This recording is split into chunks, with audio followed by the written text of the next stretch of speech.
Hi everyone, welcome to Math Spellbook. I'm your host Peter, and basically we are going to continue on with a little bit of math today. Of course, it's Math Spellbook, so a little bit of math means we're going to go a long way with it. So honestly, I had multiple math moods. Like, there were some things that I felt like I wanted to do with math, and there were some things that I was basically what should we explore? And I just felt like, I found this book, Higher Maths for Physics and Engineers, and I thought that this would be an interesting read, because there's actually 4 questions at the end of the first section, and the first section I think is mainly just it's mainly targeted towards physics and engineering majors, I believe, on how to do real analysis, I believe, as well as probably other branches of math in here, because there might be a little bit on topology or something like that. Let me see. It goes over Hilbert spaces. So basically, this is not meant for math majors. This is mainly meant for I think physics and engineering majors, or mainly people in STEM that just want to read about higher maths. And oh, I didn't realize it was over 600 pages. But then again, it's a book, so so basically I'm just going to read through this. So I guess this is sort of a reading portion of basically of studying in general. Of course, I'm not going to be reading slowly, silently to myself. I will probably just be reading out loud so that you guys can follow along if you like. But I think this is a really interesting book, because it does suit my interests, and basically it's not mainly targeted for people that are of who basically are used to the undergrad of mathematics. So there's not gonna for all of my math peeps out there, if you were expecting something rigorous or something, I don't think this is the book for that. But at the same time, I feel as if that this could be pretty an interesting experience just to look into. Let me see if I can move my model a little bit, so I think you guys can see the book, but I just want to make sure, because I think we're gonna go basically into the preliminaries here. So where'd I put my study timer? Okay, the study timer's over there, so I know I'm gonna have to move it. So we'll move it right here, so that way it's not in our way. I know I'm always moving the study timer around a lot, but you know, that's usually what happens. Sometimes I just plan out a stream and I just basically go about it a different way. Maybe I'll expand the size. Let me see here. Let's see here. Let's try 200. Yeah, I think 200 is a little bit better. I want to make sure that the chat doesn't block. Okay, cool. The chat is not blocking the text, so let's see. So we're going into the preliminaries right now. Okay, preliminaries. This chapter provides the basic notation, terminology, and abbreviations that we will be using, particularly in real analysis. Okay, so we will learn real analysis in this book. And it's designed to serve a reference rather than as a systematic exposition. Okay, so this is more like for reference wise. So I'm guessing like in this portion they probably expect you to have a little bit experience with real analysis, or probably just go over it briefly. So probably like know the basics. So like basic notions of sets. Okay, so this is what they usually cover in real analysis. Let's see. A set is a collection of elements or points that are defined and separate objects. If A is an element of the set S, we write A is an element of S. Or like, you know, A with this funny looking E. No, I was about to say epsilon, but that's not an epsilon. Otherwise, we write A is not an element of S with this funny cross out right here. So I think that's pretty simple, self-explanatory.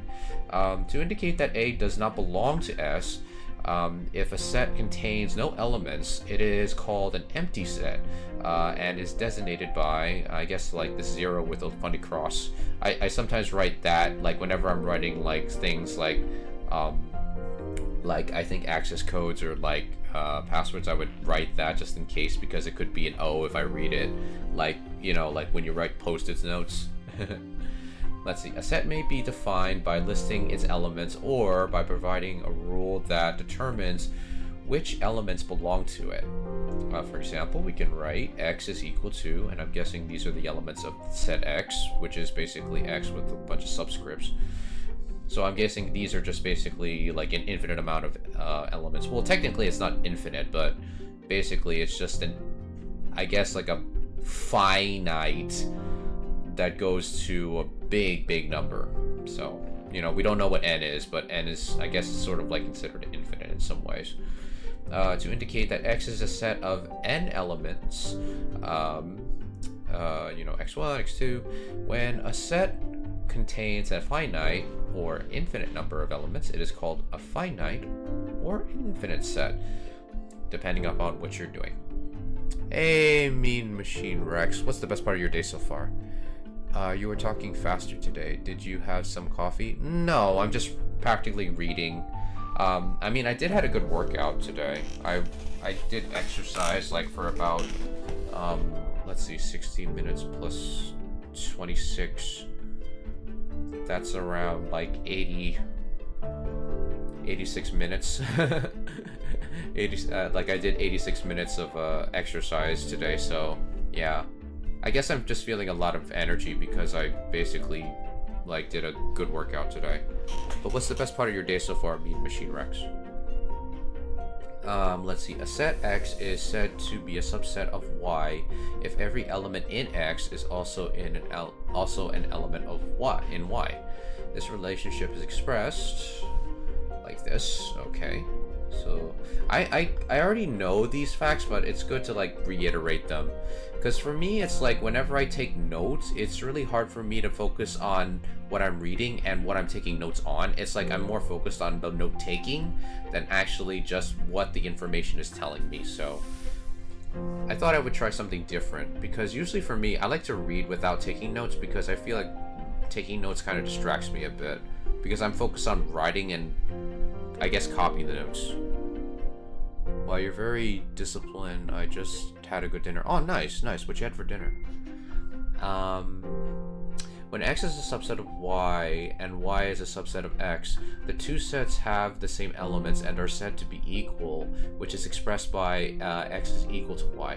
But when x is a subset of y and x is not equal to y, then x is called the proper subset of y, and we use the more specific expression x is a proper subset of y. Okay, so I'm guessing it basically says that x is a subset of y, but it's not equal to y, which means it doesn't contain all the elements that are contained within y. That's what I'm guessing it means, that it's not equal to y. I guess for me, I'm just reiterating what I should be taking notes on, because whenever I take notes, I really copy from the textbook too much and I don't reiterate in my own words. I know that's a habit I have to break, but I think for me it's like I verbalize a lot better. Now, of course, like this type of studying, I'm not doing problems yet, so but I feel like I just want to actually like just get into like just absorbing the information, because I feel like I feel like my brain can absorb the information, but at the same time it's like I feel like I have to constantly like backtrack, and when I backtrack it doesn't get clearer. Twitch won't let me post a British version of Meatballs. Huh. Interesting. I guess like Twitch is like upping their I guess like their, what is it, their chat monitoring bots. But I hope it was good for you. Like, I hope like your dinner was like awesome and delicious. Oh yeah, so guys, like we did make it to affiliate last stream, so technically last week, but yeah, last stream. So again, like if you guys weren't here during the last stream, thank you very much. I really appreciate everything you guys have done to basically boost this channel up and basically get us to this point. So that, I just felt like I should say that, you know. What about you apart from exercise? Being able to stream this, I think that's another good one to start my day. Yeah, thank you, me and Machine Rex. Yeah, so like obviously, like if you guys want to give a sub, you're able to do that now. But if you don't want to sub, that's okay, that's fine too, because I don't want you guys to be spending your money when you don't have to. That's also another thing. But if you have Amazon Prime, like, you know, it doesn't have to be me. You can get a free sub to any streamer you like on Twitch, if you so desire, if you have Amazon Prime. That's just something to keep in mind. Anyway, I've chatted a long way, and also if you're watching this on YouTube, be sure to drop a like and subscribe. It really helps the channel a lot, and it keeps me motivated to keep doing these study streams / like productive streams.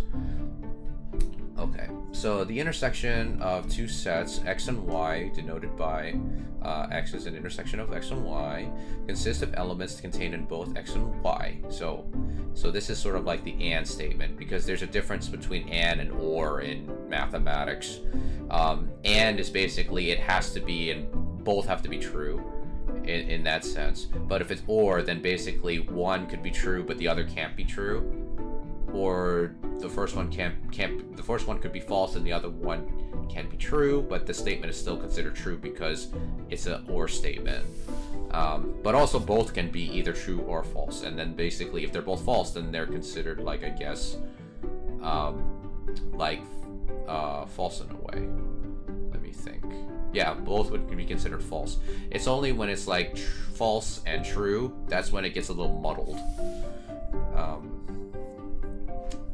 Let's see, the union. Okay, the union x of y consists of all elements contained in either x or y, including those contained in both x and y. So basically it's an or statement, so it can be contained in both or it can be contained in either of them. which will make that still true. When two sets, x and y, have no elements in common, okay, so the intersection, so it's an empty set, so there's always going to be an empty set that is a union between them if they have nothing in common. Okay, that's good to know. Let's see, x and y are said to be disjointed. Okay, so you got to remember the word disjointed there. I think I have seen this before, but you know, sometimes it's good to be reminded of like the stuff that I've learned like probably like weeks ago or days ago.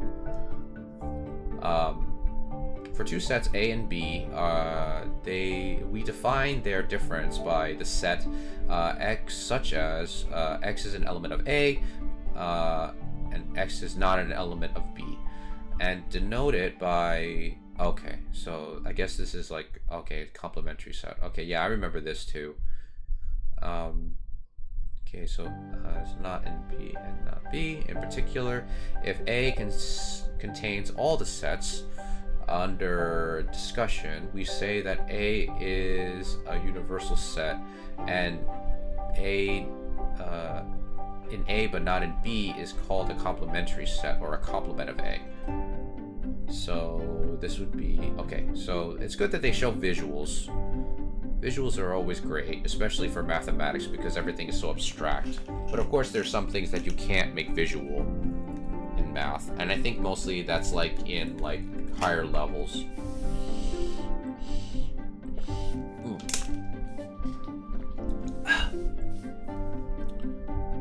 So let's see. So this figure, so on the left the difference of two sets A and B, and the right the complementary set or the complement of B in A. So this is in A but not in B. Okay, here we go. The sets of numbers.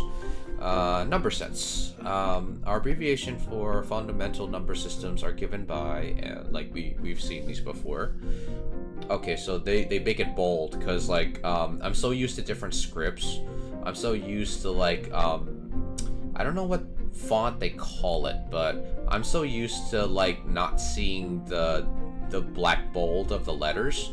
I'm so used to it looking like transparent. Okay, the symbol are n denotes an n-dimensional Euclidean space. Okay. Points in are denoted by a bold face, say x. The coordinates of x are denoted by ordered and tuple. So basically it's just a point with like that many points in it. Where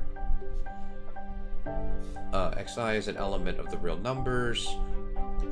We also use an extended real number defined by, oh, that one I did not know.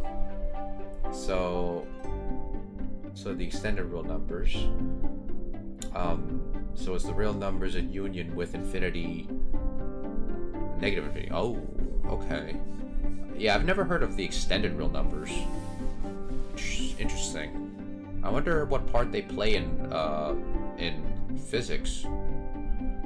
Let's see, bounds. Okay, so this is something that it's not new to me, but it's something that I just haven't fully like retained in my memory. So I guess this is the time where I can actually like focus and see what's what. Okay. Let's see. Bounds. The precise terminology for bounds of real number sets follow. Meanwhile, we have assumed S to be a set of real numbers. Bounds of a set. A real number B such that x is less than or equal to b for all x is an element of S is called the upper bound of S. Okay. A real number A such that the x is greater than or less than or greater than or equal to A for all x is an element of S is called a lower bound of S. Okay. Okay, so figure 1.2 illustrates the point. We say that the set S is bounded above or below if it has an upper bound, so an upper bound is this, so if x is less than or equal to b,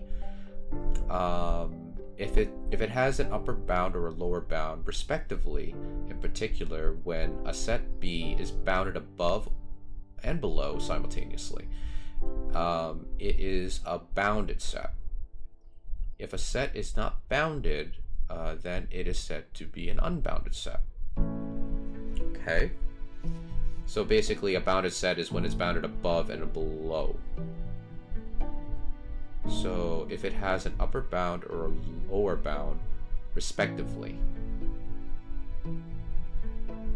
let's see, bounded above or bounded below, if it has an upper bound or a lower bound respectively. Okay, in particular when S is bounded above and below simultaneously, it is a bounded set. Okay, I kind of got confused with a little bit because I was like, okay, what is this part? If it has an upper bound or a lower, because I saw the or there, and I know with or math you have to actually be careful with that, because it says or a lower bound respectively. So basically it's saying that it's bounded above, if it's bounded above, it has an upper bound, but when it's bounded below, it has a lower bound. Okay. So I'm guessing, like, basically if it goes to like a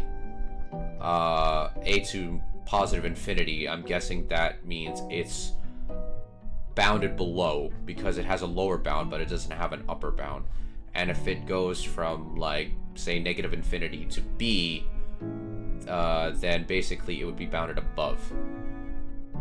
If I'm getting my logic wrong and you guys are watching this on YouTube, you can put it in the comments down below and tell me that my logic is not right. But, you know, like, if you're watching this live on Twitch, you know, put it in the chat if you think I'm misconstruing things.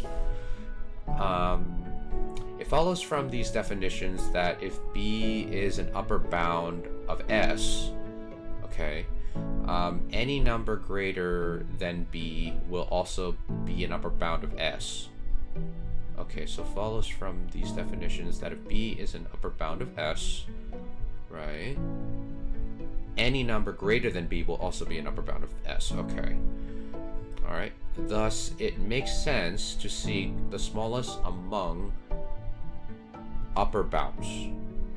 This is also the case for a lower bound of S if it is bounded below. In fact, the two extreme bounds, the smallest and the largest, are referred to by specific names as follows. Okay, the least upper bound. The least upper bound. An element B is an element of the real numbers, is called the least upper bound, affiliated with, or the supremum of S. If 1, B is an upper bound of S, okay, and there is no upper bound of S that is smaller than B. Okay, so there is no upper bound of S that is smaller than B. Okay. So we have to look for the least upper bound and the greatest lower bound. Okay, the greatest lower bound. An element of element element of the real numbers is called the greatest lower bound, or an infimum, if A is a lower bound of S, and there is no lower bound of S that is greater than A. Okay. Oh, so they have a little bit of a visual here for us.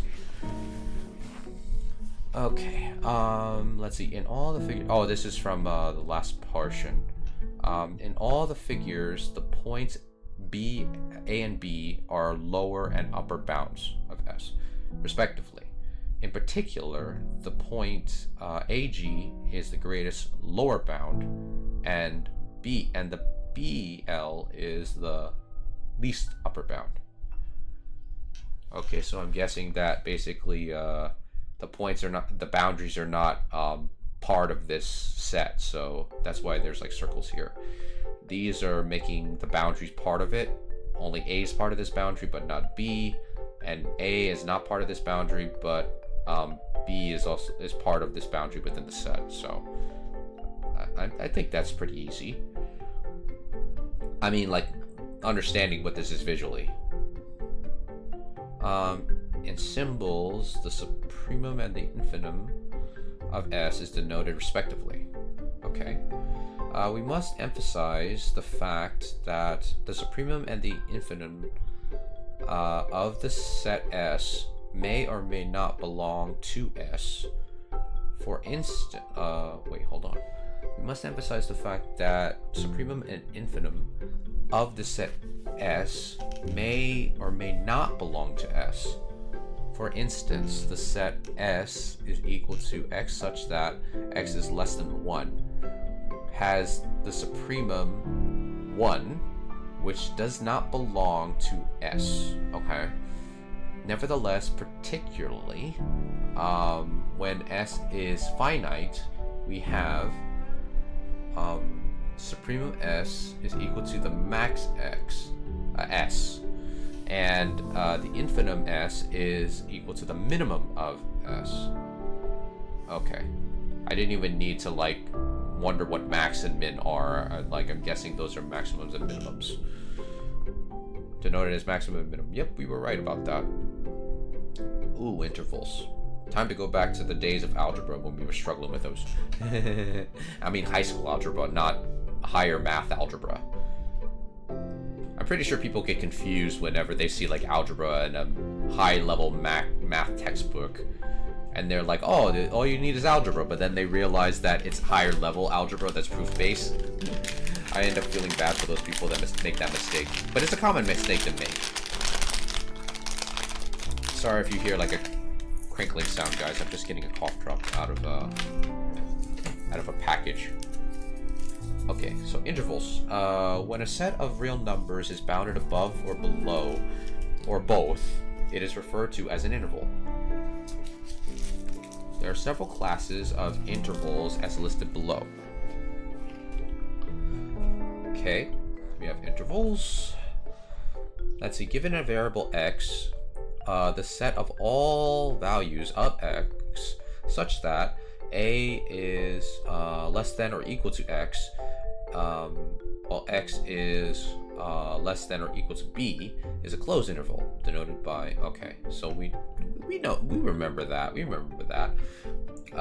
A is less than x and x is less than b is a bounded open interval denoted as with the parentheses. Cool. Yeah, we know what those are. X is less than x and x is less than b are unbounded open intervals denoted by a to infinity and negative infinity to b, respectively. So, unbounded open interval. So, this is a bounded interval, this is a closed interval. Okay, so I gotta remember that unbounded is basically,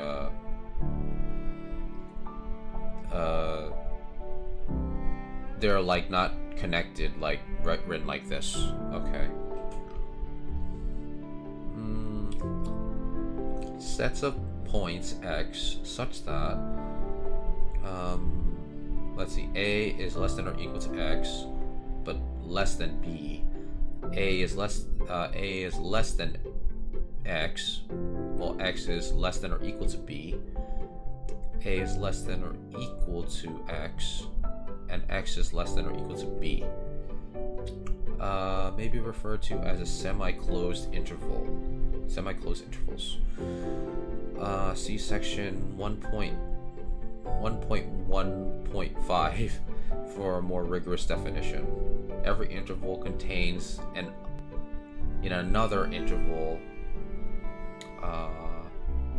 as a sub-interval. Oh, okay, so now it's starting to get a little bit convoluted. Oh, we actually go over neighborhoods here. I usually I'm not familiar with neighborhoods because I heard that they come up in topology. But maybe it's because this is mainly targeted towards like physics and engineers. Maybe this is why they're talking about neighborhoods now.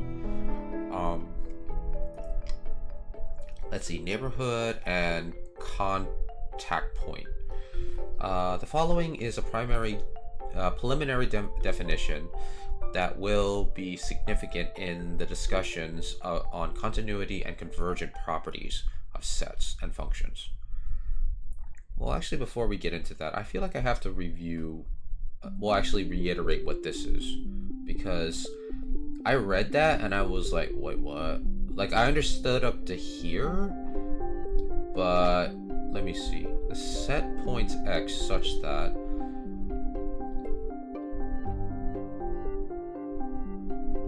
so semi-closed. So I'm guessing that it's closed. It's semi-closed because it's closed on this side because it includes the A point. I mean, yeah, because this A is considered like included in this included boundary in this, whilst in this scenario B is included but not A, so they're somewhat closed. So semi-closed, okay. So I'm guessing it's semi-closed because it just includes one of the boundaries but not the other one. Let's see. Every interval I1 contain another interval I2 is a sub-interval of I2.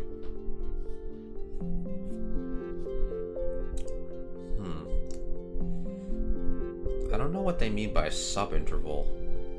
Does that mean like basically because these two are almost like identical but they just have a different boundary condition? Is that why they're sub-interval? We'll probably have to see it in section 1.1.15. Okay, neighborhoods. Neighborhood and a contact point. The following is a preliminary definition that will be significant in the discussion on continuity and convergent properties of sets and functions. Let's see, neighborhoods. Let X be an element of R. A set V is a subset of the real numbers is called a neighborhood of X if there is a number epsilon greater than 0 such that let's see, X is less than epsilon and X plus epsilon, which is a subset of V. So V is a set in the real numbers. It's called a neighborhood of X if there is a number epsilon greater than 0 such that, like, I'm rereading it because I'm trying to like solidify it in my head, like basically like, because when I think of neighborhood, I'm thinking about the typical neighborhood that, you know, we as humans grew up in, like basically when we were like, you know, hanging out in our typical like city block.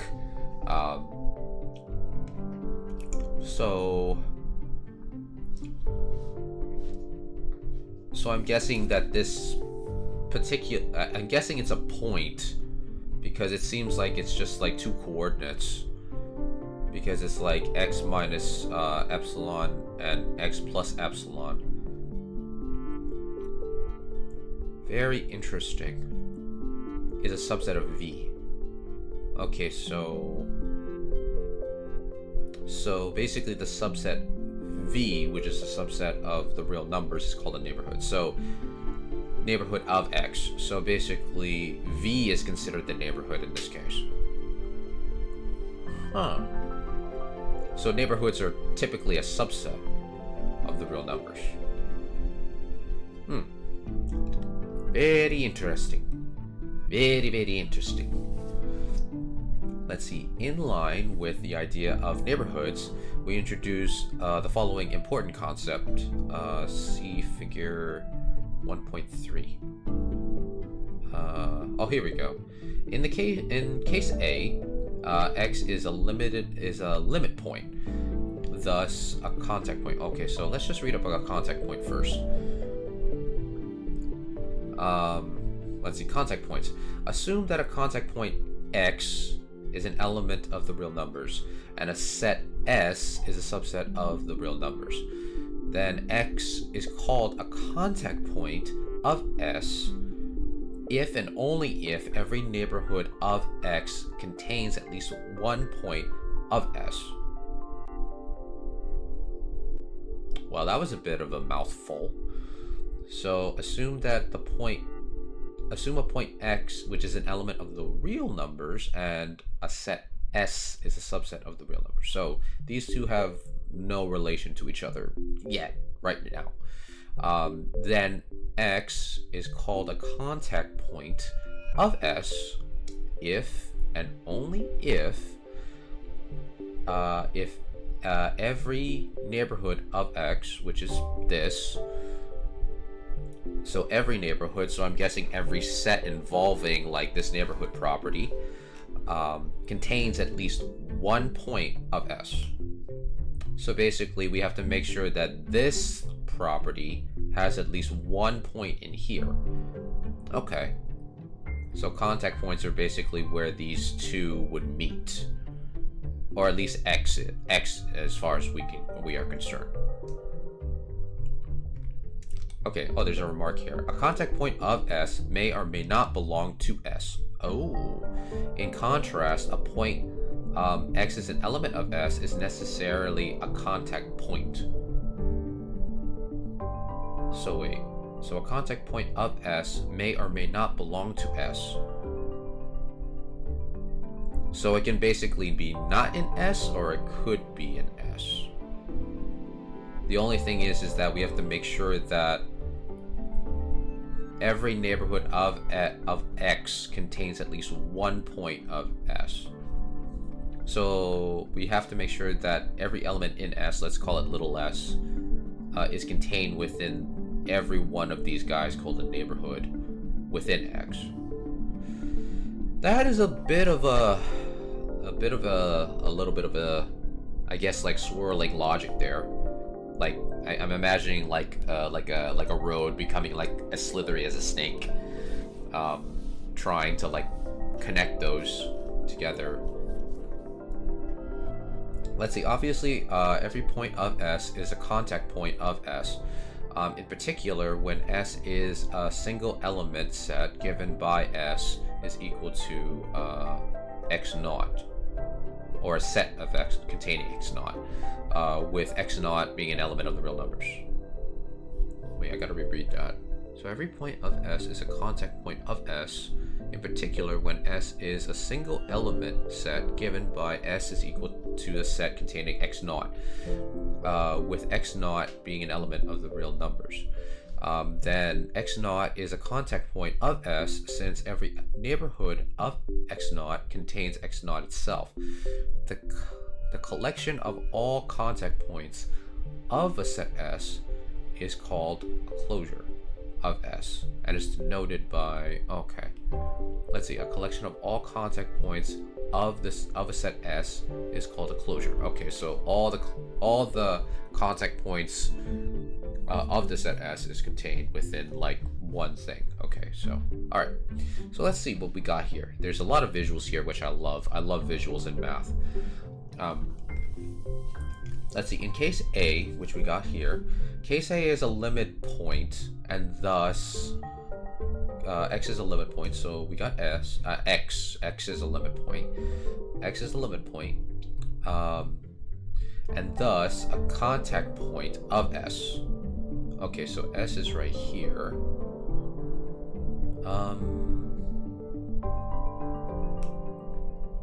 So what's this V for? Oh, that's probably the neighborhood. Oh yeah, V is supposed to be the neighborhood because it contains X. Yeah, so it's basically X minus X epsilon and X plus epsilon. Okay. So X is a limit point, thus X is a contact point. So I'm guessing S is this whole line here? Because it's supposed to be all the sets, I'm guessing.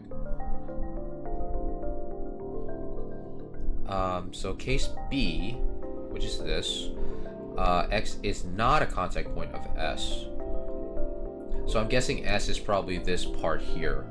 Like, because X is right here, but it's not within this context. Because it's not part of the set. Because I'm guessing S is supposed to be this point here, this interval here, and this interval. Hey, Nstunky, how's it going? If you guys are not familiar with Nstunky's work, he's also a math streamer. I believe he's also doing research as well and doing some computer stuff, so be sure to check out Nstunky's stuff. I'm pretty sure you will learn a lot of stuff from his Twitch streams whenever he goes live. But how you doing, Nstunky? We're just doing a lot of reading. I haven't done any problems or anything. I'm just basically reading this book, Higher Mathematics for Physics and Engineering. So basically we just covered sets, elements, supremums and infinums, and now we're reading about neighborhoods and contact points. So fun stuff. I actually didn't think I would get into neighborhoods this early in this book. But what's the best part of your day so far, Nstunky? Where was I? Oh yeah, so I'm guessing it's not it's not a contact point because it's stuck in this middle part here. This X anyway. Because I'm guessing the set S is supposed to be this interval, this dark point, and this interval, but not anything in between them. Case C. X is an isolated point, and thus a contact point of S. Yeah, because it's basically part of S, because this is part of the set S. Okay. Yeah, I really like, might be streaming today. Oh, nice. I have a research meeting tomorrow, so I gotta do something to be less lazy collaborator. That's fine. Yeah, it's quite a bit of ground. Yeah. Okay, so basically we have to know, the contact point is basically anything involving S. As long as the neighborhood is in S. Okay. So let me see here. X is a limit point. So basically, I think it's called a limit point because it's on an closed, I guess, a semi-closed boundary here. That's my guess. I mean, if I make any conclusions that seem completely wrong, let me know in the chat, or if you guys are watching this on YouTube, put it in the comments down below. And you could also put the timestamps there too, so that way, like, I can be aware of like what I'm getting wrong with the logic here. Because I'm not writing this because whenever I write notes, I have a bad habit of just focus on the writing and spelling everything correctly because I'm not a great speller. Instead of focusing on the information that I'm supposed to be getting from the material.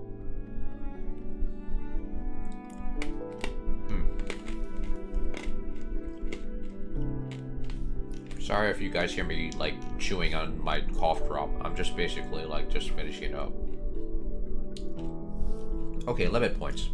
Limit points, contact point X is an element of the real numbers is called a limit point if the set S, a subset of the real numbers, if and only if every neighborhood V of X contains a point of S different from X. Wait, let's see, a contact point X is an element of the real numbers is called a limit point of the set S, which is a subset of the real numbers, if and only if every neighborhood, okay, V, of X contains a point of S different from X.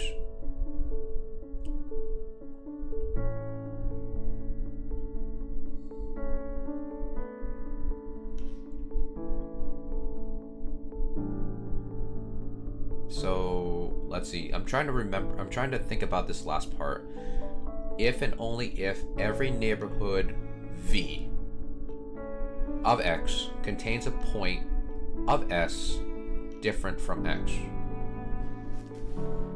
So let's take a look at this example limit point we got here. So, contains a point of S different from X.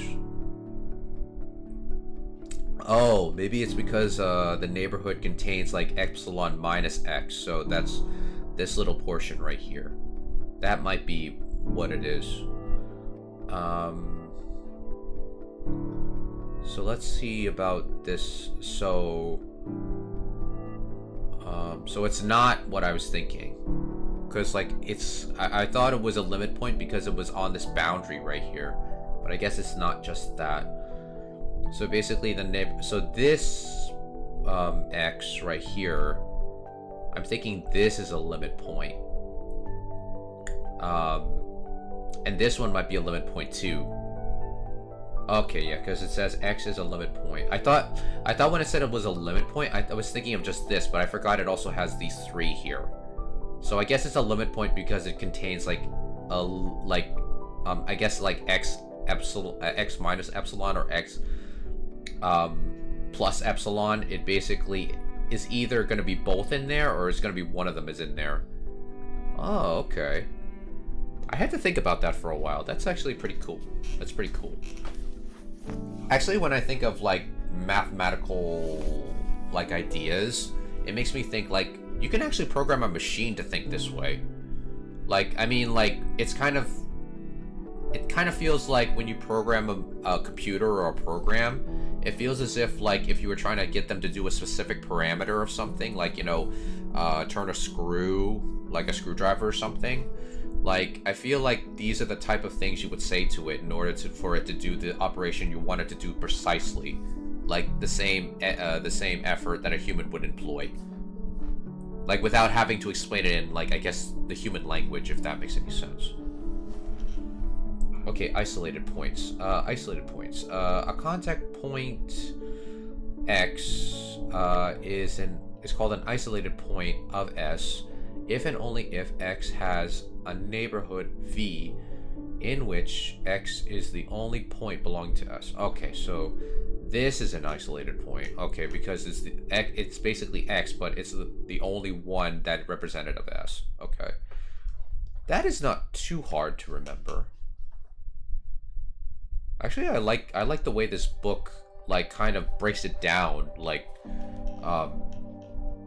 they break it down into much easier bites, which I think is, like, I mean, just because I can understand the logic that they're employing in here and the way they explain it is much clearer in my eyes doesn't mean I know how to solve the problems yet.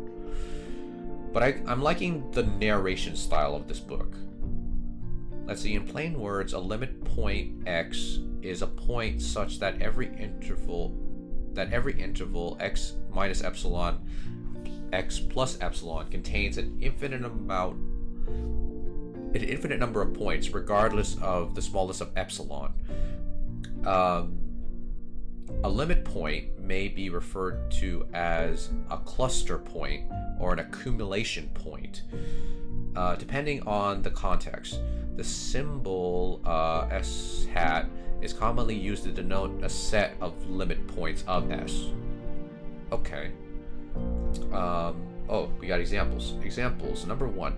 If S is a set of rational numbers in the interval 0 and 1, then every point of 0 and 1, rational or not, is a limit point.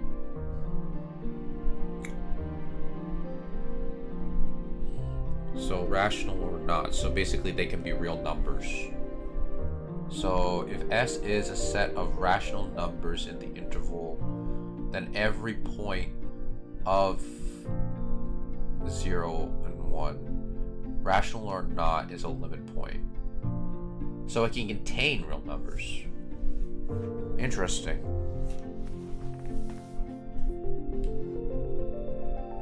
Let's see,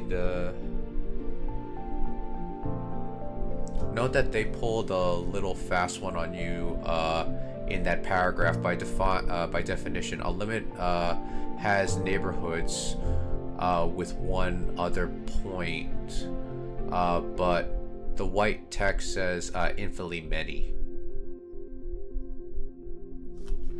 Let me see here.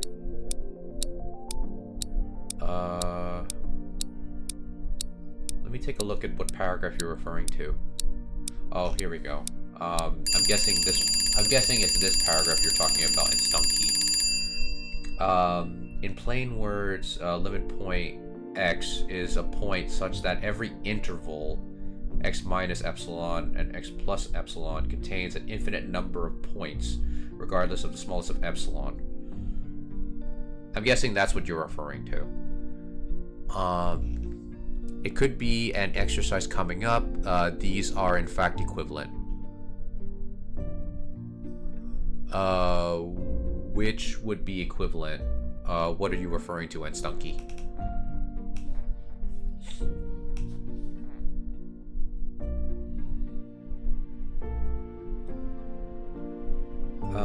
Let me see. Oh yeah, so let's see. The integer set, the set z, or the integer set, I should have just read that, has no limit point. It has an infinite number of isolated points.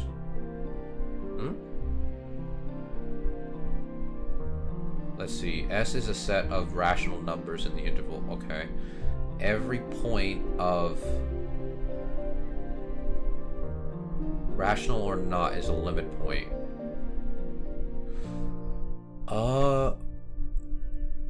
So limit points, they have to be real numbers then, right? Because let's see, the integer z has no limit points. It has an infinite number of isolated points. Is it because like it has to stop like in between? Because obviously when you have integers you have to go like -1, 0, and 1, and then 2, but there's like numbers in between. Is that the reason why it says like there's no limit points in there? Because it stops like typically like in between numbers, but you have to skip those in between areas to get to the next number. Let's see, the two descriptions of limit points from the text. Purity, it's not obvious that just having one in every neighborhood implies having infinitely many in every neighborhood, or even interval. Huh.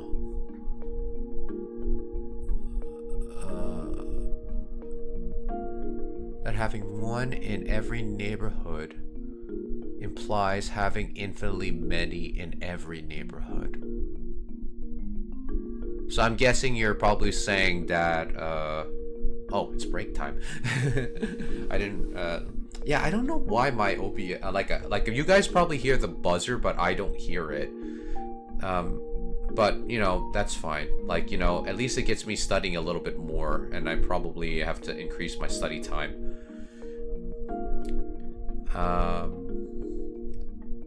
Yeah, so, like, I guess, like, with math, I just basically go from, like, I'm actually excited to continue reading this. Like, how much further do we have to go? Because we got closed sets. Oh, we got exercises afterwards. Oh, okay, so we probably will be able to do exercises. We're actually going further along than I expected. Actually, I'll probably change the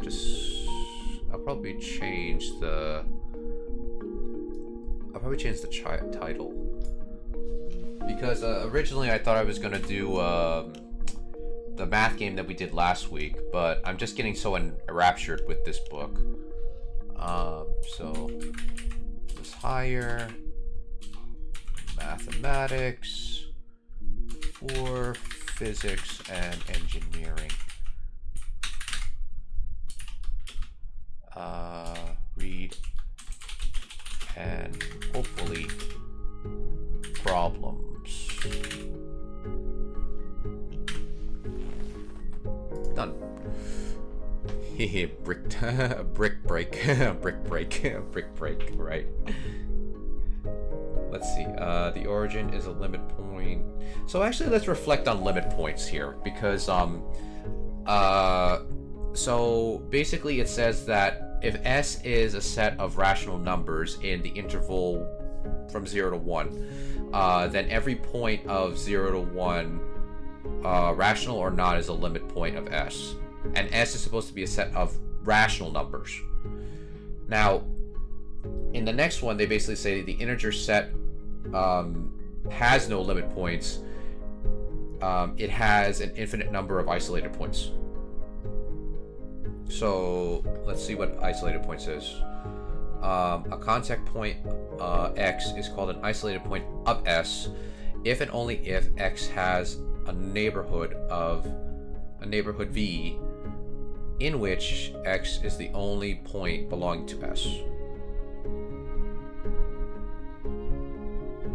Oh, okay. So my logic is that basically, like, X is supposed to be a real number regardless. You're supposed to take in that for granted.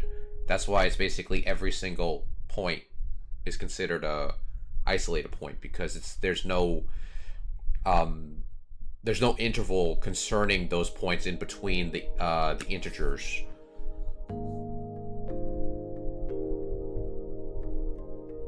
Because it seems like a limit point has to be either within X minus epsilon or X plus epsilon, or both. That's what I am basically getting at least from what I'm seeing. Let's see, the origin is a limit point of the set 1 over m, where m is a natural number. Okay, so I'm guessing they're not including 0 in this case.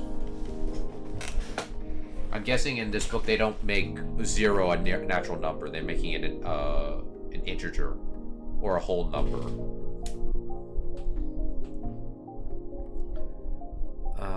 So let's say the origin is a limit point of the set. The origin is a limit point of the set? Well, maybe it's a limit point because I know you can't have 0. Well, yeah, the origin is still considered the 0th point, right? So maybe it's because it's in the intervals, because if, let's say it's like m minus epsilon, so yeah, I guess that would be correct in that regard. If x was 1, and then basically you do like x minus epsilon, and like if it gets up to there, I guess, yeah, it would be considered a limiting point in that case, because we don't know how big epsilon can get or how small it can get. Very interesting. Very interesting indeed. See, this is the thing about math that I find it very interesting. It's like, when you get to like these definitions, you feel as if there's some sort of it feels as if there's more to them, and then when you actually explore them with ideas, it feels as if you have like these building blocks that kind of like can construct, I guess, like abstractions, but you just don't know what they are until you actually just write them down on paper. I mean, at least I learned what a neighborhood is. I've always heard about topology, but I never knew exactly what it was. And it's kind of cool that it's actually like not limited to just basically being x minus epsilon and x plus epsilon. It's basically either x minus epsilon or x plus epsilon for the limit points. It kind of makes me feel like you can make like different parameters with those. I mean, if you were programming a machine to do something, whatever that thing is, I don't know.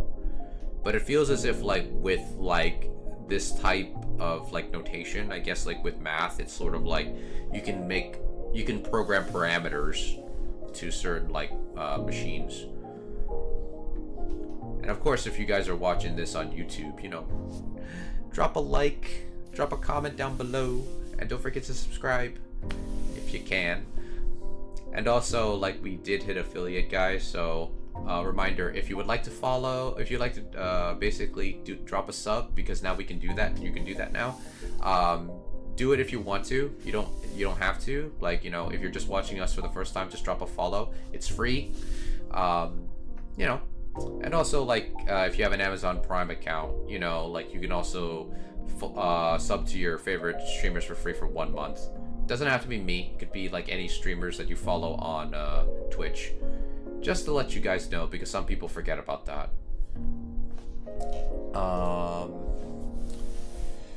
But yeah, like, I think this is why people love I mean, people that love math, like, if they love proofwriting, I can understand why they love doing proofs, because it's like, all the abstract ideas somehow feel like you can swirl them together to make something.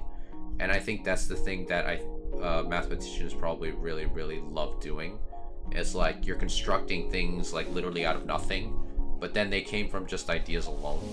So I think that's like the fun part of math, like, you know, like how you explore the disciplines and stuff, or at least like within mathematics in general.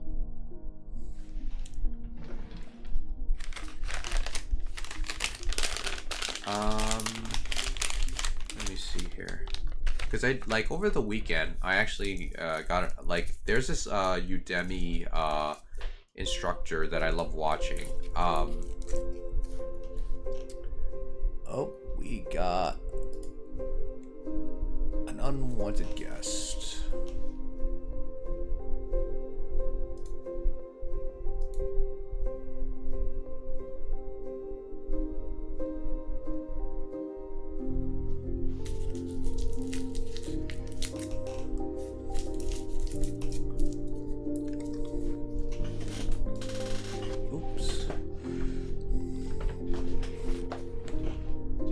Something on the floor, just gotta pick that up. But yeah, like, I think like when it comes to like constructing ideas with math, I think that's the thing that people get a little bit like, I guess a little bit nervous about, because it's sort of like you're taking like big ideas, but you have to make sure you know the ideas like inside and out. And the downside of it is that like, if you don't know the definitions fully, like if you don't know the definition fully clearly, or like it in full, you will make mistakes, and you'll end up making like, I guess, like arguments that don't make sense. You get the hard ones wrong, it makes you feel as if you don't know that much. Okay guys, we're back. So now I think we can get into the next study session. Actually, like, in Stunky, I'm like wondering, since you're already like doing research and stuff, like maybe you can give me some tips. Like, usually for me, when I practice, I worry about not doing enough problems. I would probably say like the problems I want to aim for is like around 10 problems, but at the same time, like, I worry about not being able to do like all the hard stuff that is within, I guess, a particular topic. So I guess like my question to you is that how would you like study efficiently without having to worry about wasting time doing like, say, like 100 problems or something? I guess that's for a question for anybody in chat. Like, you know, if you guys like are already grad students, or you guys are already like got your degrees in mathematics or physics, how would you guys like practice like efficiently without having to like constantly like worry about being stuck on one problem, or worrying about being stuck on like a problem for like over 20 minutes? That's like a question for chat if you so desire to answer. Okay, so let's get to it. Oh, here's another remark. Let's see. Remark from the definition: a limit point is of a set, need not belong to the set. For instance, x equals 1 is a limit point of the set S, where x such that x is an element of the real numbers x is greater than 1, but it does not belong to S. In contrast, an isolated point of S must lie in S. Okay, so a limit point does not belong to the set, for instance.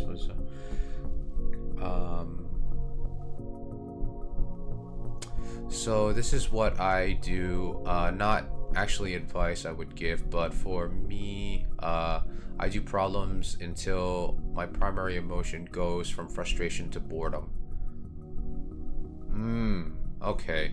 Yeah, for me, like whenever I study, like whenever I like look up a topic or when I try to like learn it, um, like I think uh I was doing like distances between points and planes and lines, and like doing it with like the formula, like I think that was kind of getting like a little bit boring for me, but at the same time I didn't fully get the answers correct. So like I kind of got a little bit flustered that I was basically like, why can't I get the answer right? And then when I figured out how to get the answer for that, then I moved on to projections. And then with projections, I have to learn more about that. But at the same time, I don't want to do like over 100 problems revolving around projections alone.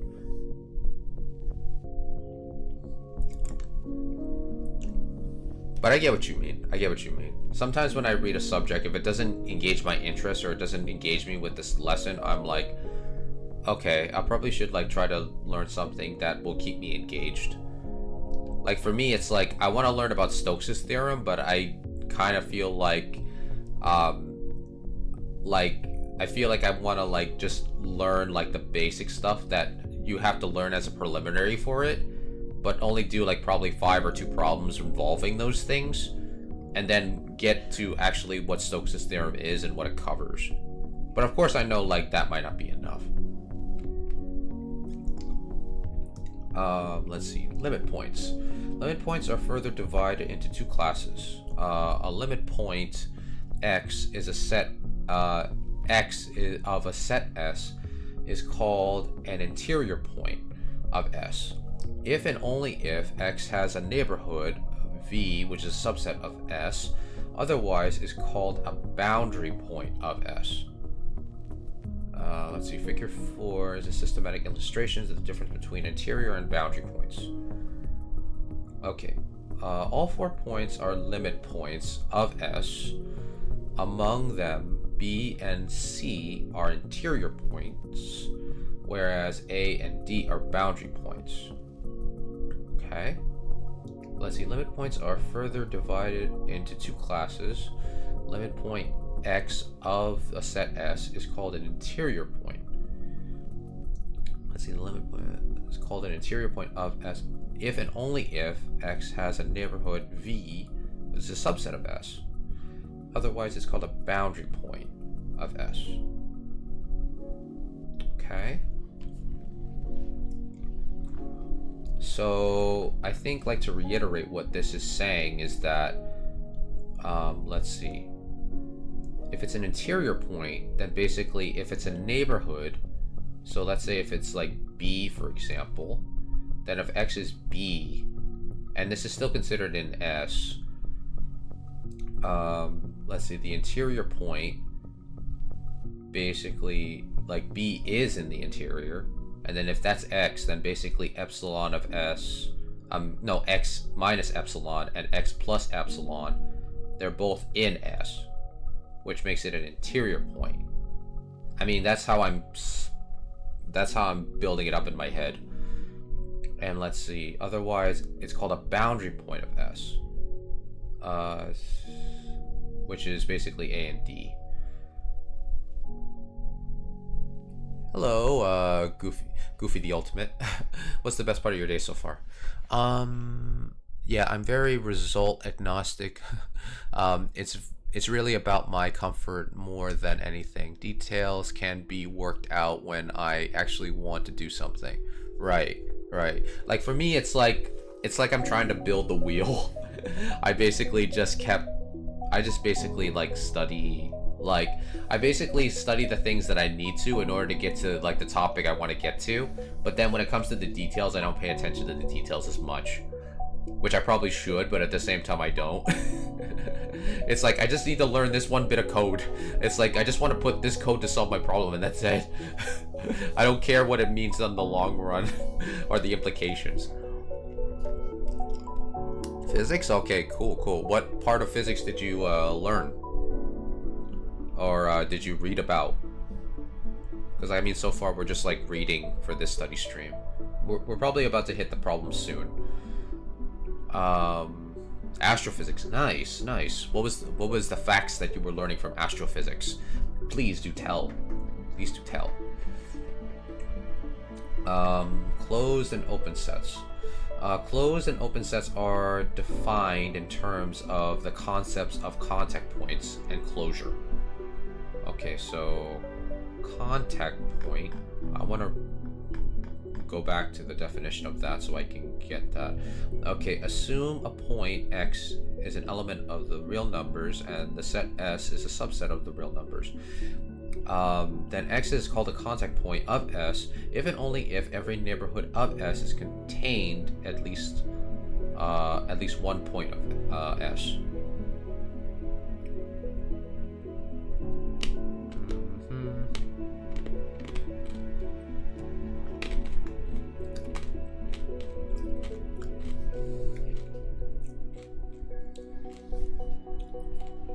Sorry if you hear crunching again. I just took another cough drop. I'm not sick or anything. It's just that it helps me whenever I stream because sometimes I do talk a lot, especially with the math streams.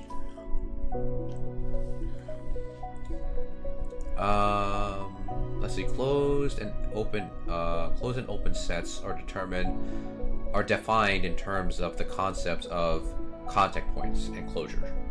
Okay. So basically a contact point is like X is at least contain a point within S.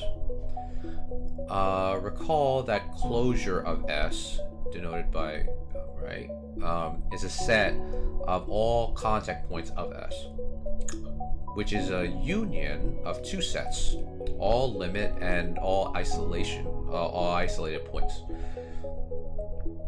of S. So closed sets, a set S is a subset of the real numbers is closed if S is, it's equal to S, i.e. if S coincides with its own closure. Oh, this is a long one. Galaxies structurally keep themselves together by surrounded by matter called circumgalactic mediums. Okay, the medium can overcome the force of gravity because in a vacuum, not many particles exist. Ooh, therefore, the speed of sound decreases, and particles that make up the CGM go supersonic and transfer kinetic energy to the other particles to maintain tension. Oh, I feel like I gotta reread that. By surrounding matter called CGM. Okay. Medium overcome the force of gravity because in the vacuum not many particles exist. Oh, okay. Is that because of dark matter too? Therefore the speed of sound decreases. And particles that make up the CGM go supersonic and transfer kinetic energy to the particles to maintain tension. The tension overcomes the gravity. Okay. So what would be the potential energy if it basically transfers kinetic energy? Because then potential energy basically can become kinetic energy. So I'm wondering what the potential energy is of that. Therefore the speed of sound decreases. So what does the speed of sound have to do with it though? Because there's no air in space.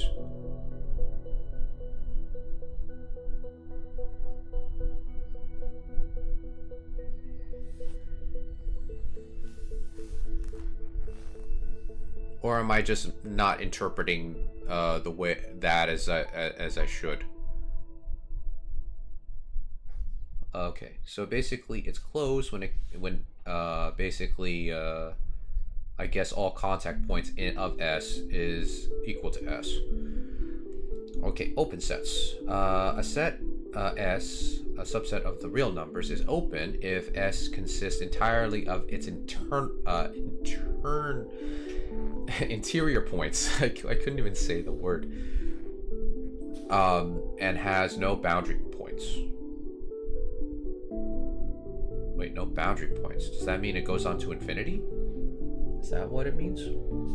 Or does that mean it's not, the boundary points are not included? It might be like both of those. So closed set basically is like the set itself equaling its closures. It's closure. Okay. That follows intuitively that a set S is a subset of the real numbers is open if and only if its complement set is closed. Or complementary set is closed. The proof is given in exercise 4 in this chapter. Okay.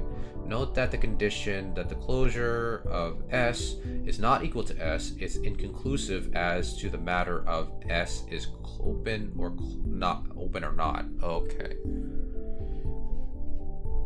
Okay, examples. Every single element set S, which is equal to the set containing x0 with x0 an element of the real numbers, is closed since the closure of S is equal to S.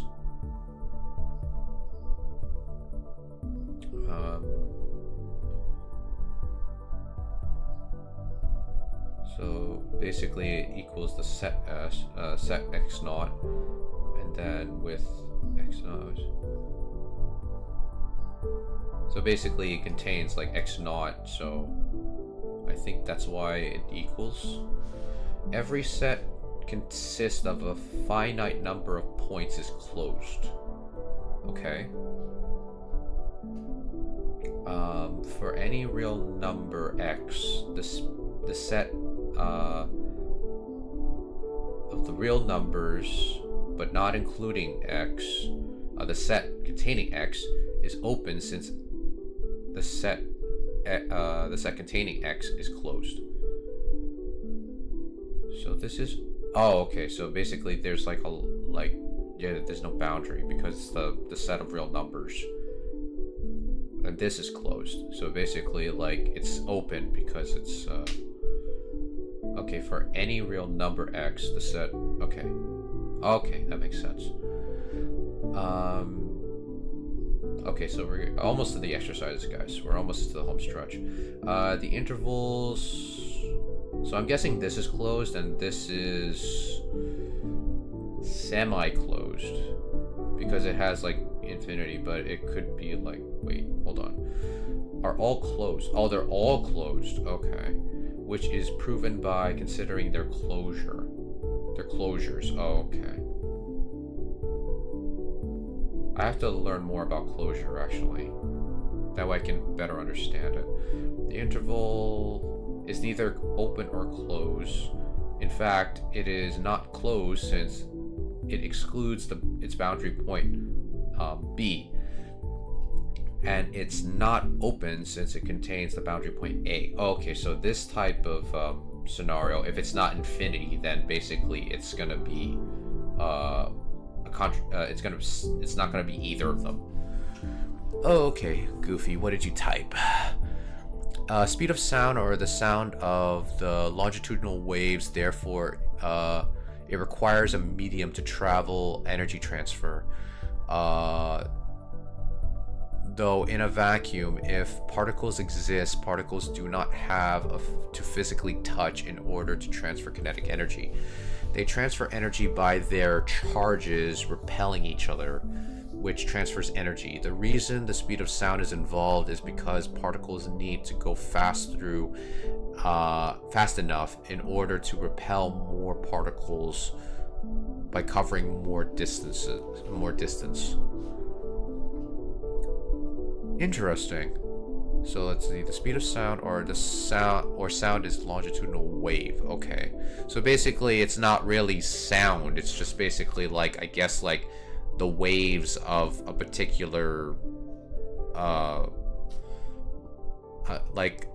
because like I'm so used to like basically knowing that like there's no air in space, so there's like not really no sound or like audio in space, but you know, like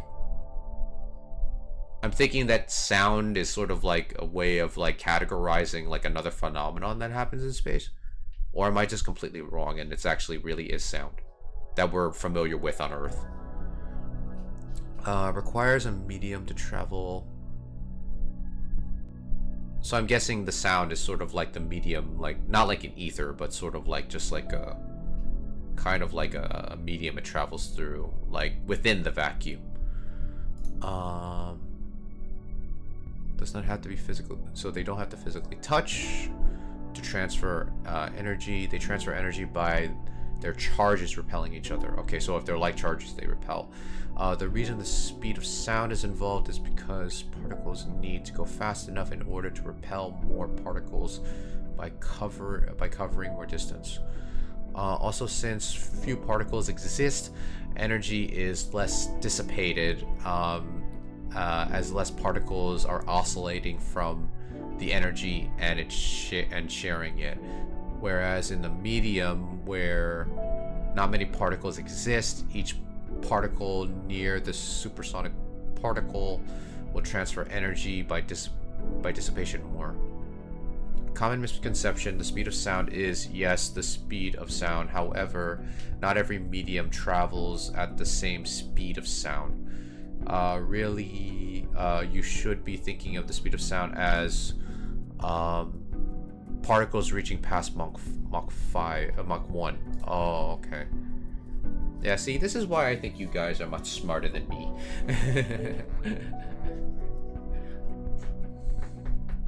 I learn a lot from you guys. Okay, so so I think we're gonna do the exercises now. I think this is the first question, so I'm just gonna minimize this a little bit. We'll shrink this.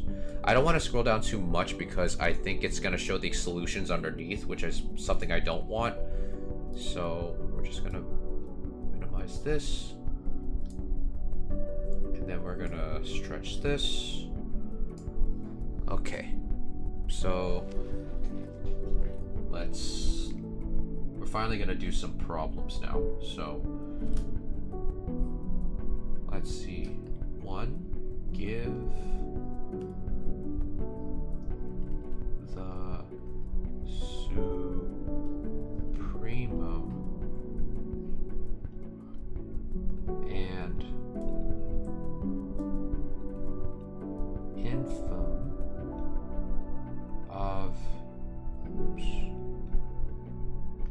I hate it when I don't write it correctly. That is, let's bring that down a little bit more. Of each of the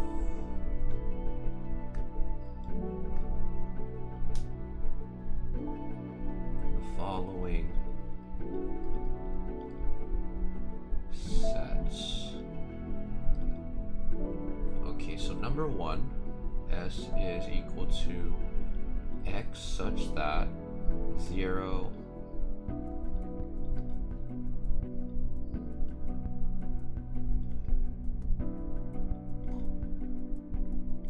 and I sometimes hate it when it doesn't look nice.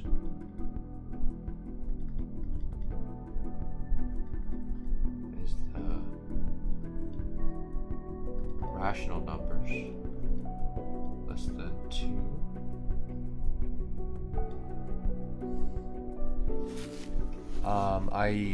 Speed of sound in air is 343 meters per second. The speed of sound in water is 1,500 meters per second, or nearly 4 times faster than the airspeed of sound. Oh, okay. The only thing we did is change the medium. Oh, okay. So what would be the medium in space then? For like the speed of sound?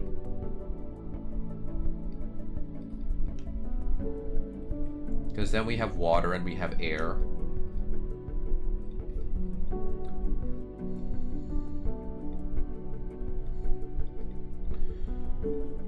Natural numbers. Okay. It's very low. Oh, okay. Alright, so give the supremum and infimum each of the following sets. So number one, x such that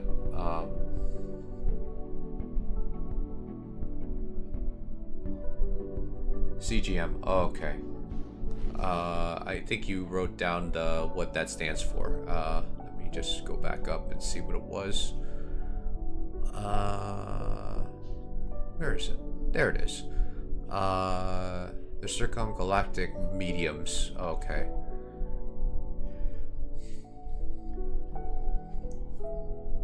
Like, do we know what particles, like, or what's contained within that medium? Or is that what they consider, like, dark matter?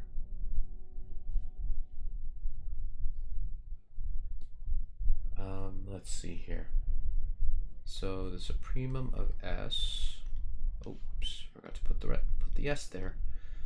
Supremum of S and the infimum of S. So in this case,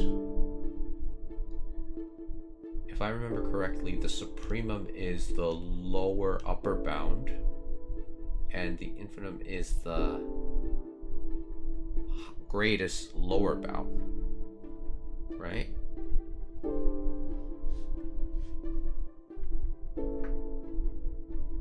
Or am I just mixing that up with maximum minimum?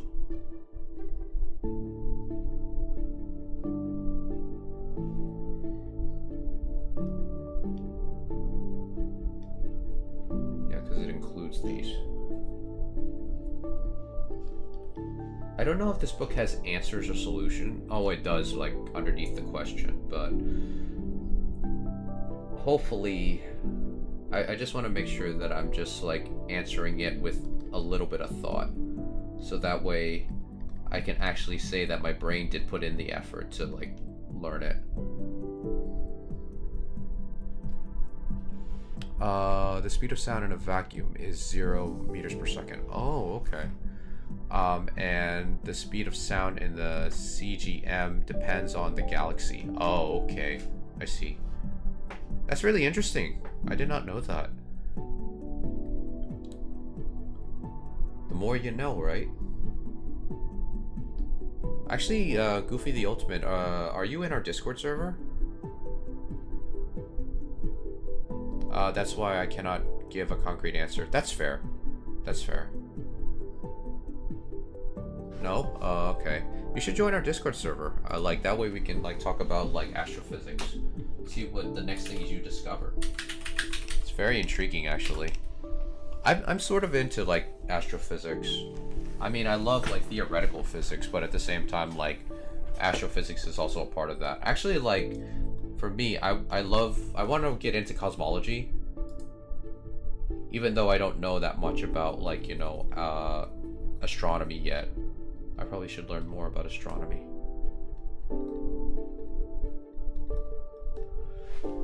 Okay, what do we got?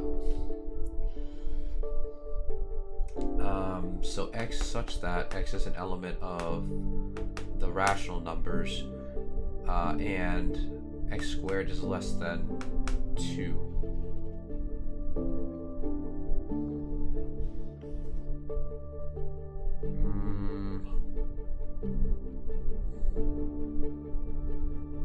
So it doesn't really have a lower, like a greater lower bound, but it does have a least upper bound, which is 2, but 2 is not included in that.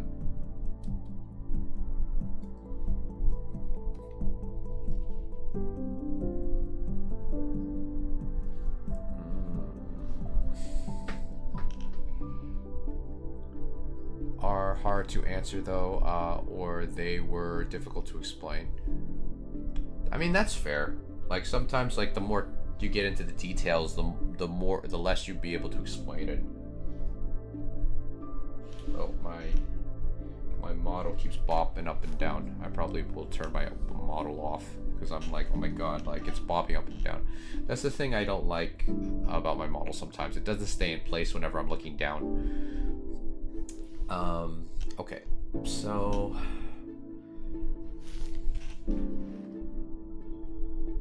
all right, so let's see. X is an element of the integers.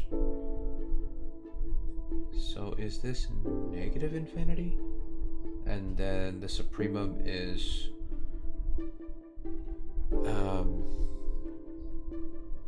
2?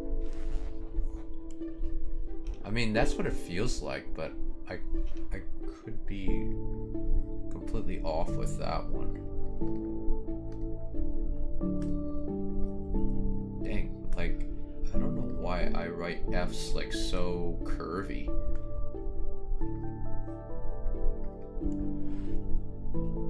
There are multiple reasons why CGM in question of why would the medium not collapse on itself by gravity, because again a galaxy has its centripetal force. We had to disprove it. It wasn't the centripetal force that was overcoming the force of gravity. Right.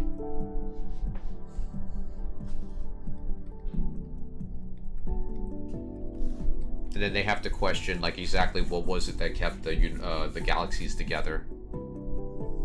Like, even though space was expanding.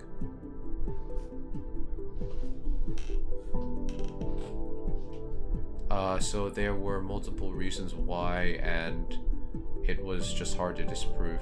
Yeah.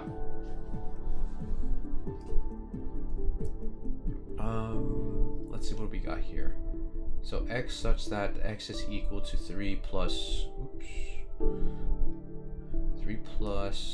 1 over n squared. N is an element of the natural numbers. So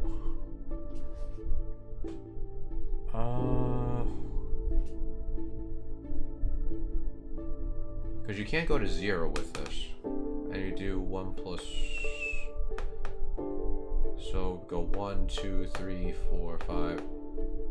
I mean, it will slightly decrease, actually, because the higher this goes, the closer it gets to 0.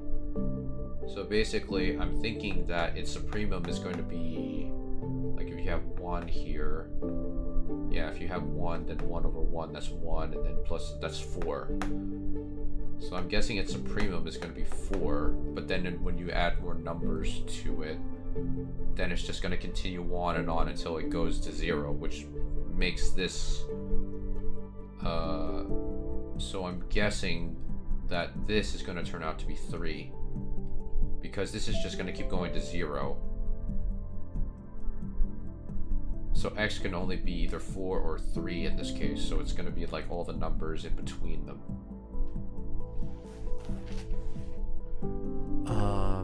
Oh, did you type something else? CGMs are most prevalent in the early galaxy formation. Yeah, and then yeah, it makes me wonder how are CGMs like involved with things like dark matter? Because like if it's like around galaxies and stuff, then like how did those two like intermingle with one another? At the start of the Big Bang, many galaxies were in big clusters or very close together. However, the fabric of space-time between those galaxies began to expand. Ooh. Fair enough. So let's see. I'm probably not correct on these, but I'm just gonna try and see what we... So the solution. So this is correct. Oh, yeah, I forgot. This is the square root. Oh, and 0. Right. Dang. So I got this one completely wrong. Well, at least we got this one right. So these two are correct. It's just this one I got wrong because I didn't see the square. I forgot about the square part. Yeah, and it's yeah, we can't have negative numbers in there, so it has to be 0. Okay, so the correct answer for this is like, so this is wrong. So this is the square root of 2, and the infinitive of s is 0. Okay. Let's see. An analogy: imagine bread you took out of the oven from bake. Now imagine raisins very close together on the bread, right? I've heard this analogy before. As the bread rises, they never really move. Just the bread itself expands, right? Okay, so at least we got 2 of those correct. I just missed but at least I thought more on number 3, because number 3 seemed like it was going to be pretty challenging. Okay, I think the solution's down there, so I don't want to end up like seeing it by accident. Number 2, okay.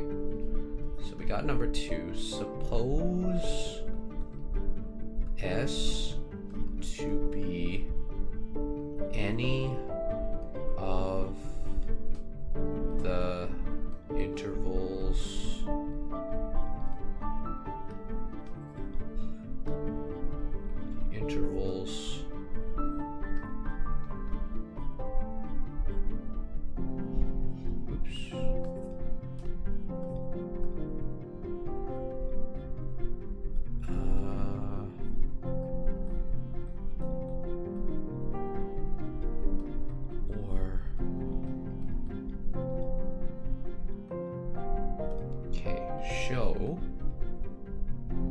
I think astrophysics questions, that is going to take a long time to even answer, which is also one of the most important questions to answer about our universe. Could you guess what it is? It does also mix a bit of math as well. Let's see.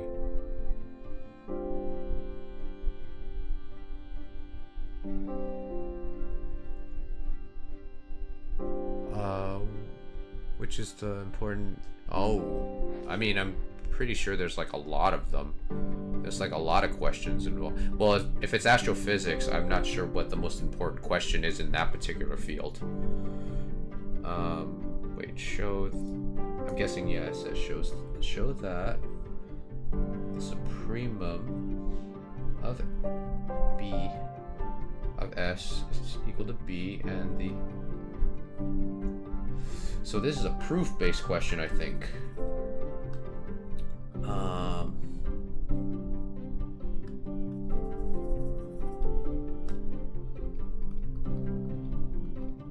It's A. Okay. Suppose B to be any of the intervals AB. Okay, so we have closed intervals. We have like mixture of... Yeah, because the only questions I can think of are from, like, cosmology or something, but I don't think those are, like, the most ultimate questions to answer.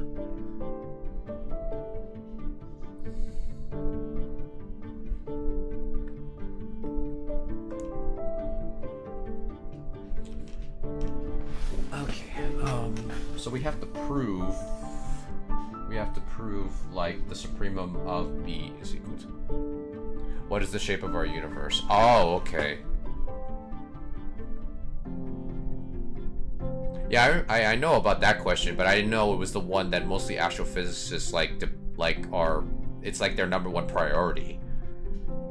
What topologies make up the universe? Yeah, like, we already, like, I guess, like, because of experiments, we know that it's not a ball. It's more likely, like, a flat plane or torus. For all those that don't know what a torus is, it's practically a donut shape. I mean, it would be interesting if it was a torus. I'm just saying, it's a more unique shape than a flat plane, but if it's a flat plane, then I have to accept it. There's a bit of a problem with actually solving this problem.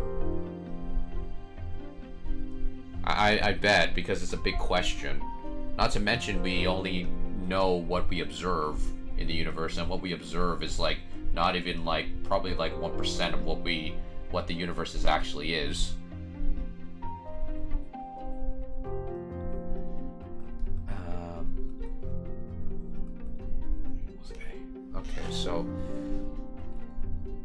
Okay, so we have to show that the supremo of S.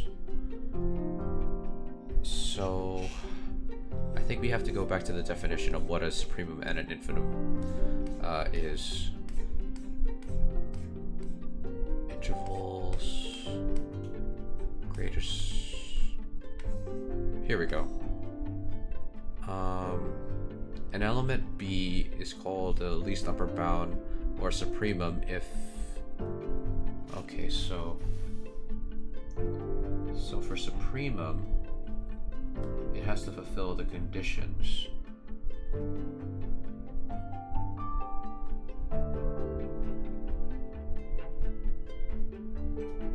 So it has to be is an upper bound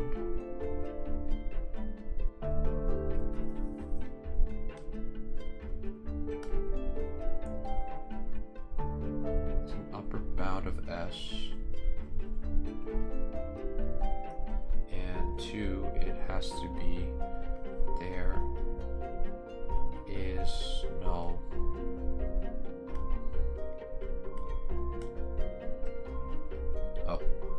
no, I don't want a highlighter, I wanted the pen.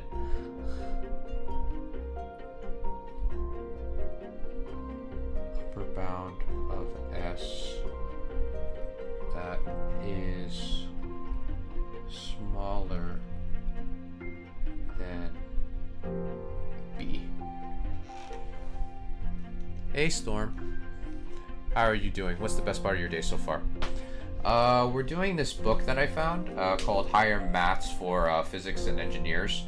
We're doing like basically like learning about supremums and basically the first thing you learn in real analysis. A torus is completely breaks the laws of physics as we know it. How does it break it? Because if it is a torus, that means light at some point in the universe, in the outermost part of the inner ring, is going to travel more distance than light that travels on the outskirts of the torus. Oh, okay. So you think it's gonna be like a flat plane then, Goofy?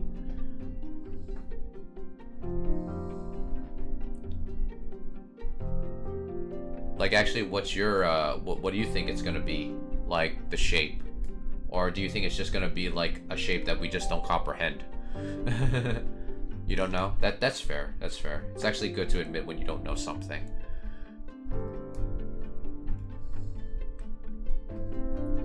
Okay, so an infim.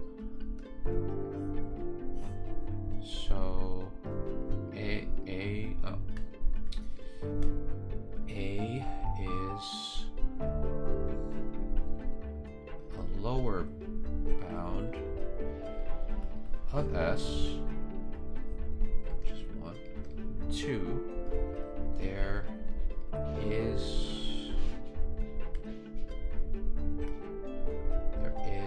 no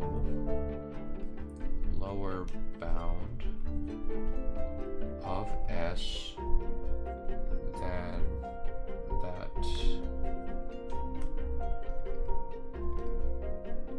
is greater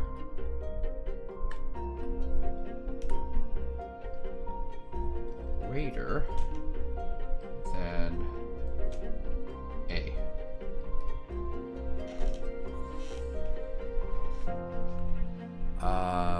As one said,